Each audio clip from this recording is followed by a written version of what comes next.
At dito sa Pilipinas lang, ganito ang mga nangka lang. Nangatagak lang, nangalaglag na galing sa punuan. Pero, makakain pa yan ba? Lalo na nito.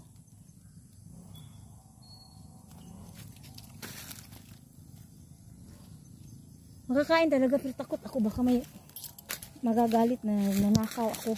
Hindi pwede ko yun. Sana masarap talaga yun. Ano na, hinog na siya.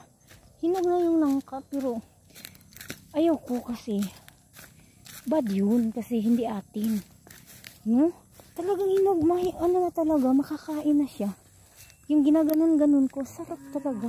Favorite ko yung nangka lang.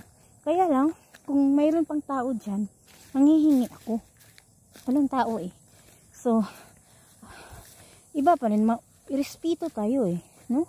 Respeto tayo kasi kung pag may-ari ko yung nangka, tapos kukunin ng iba, tapos malalaman ko, magagalit talaga ako kasi walang permisyon.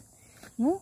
Kung gusto kang humingi, maghintay ka sa kanila kung kailan sila aabot at manghihingi ka. Hindi yung wala sila, okay lang yun. Hindi ganun lang, maging honest po tayo. Ganun ako lang. Ito yung ano ko, sakyanan ko lang. Nandito na ako sa parsada lang. Malapit na talagang maggabi lang. Ayan. Bye-bye.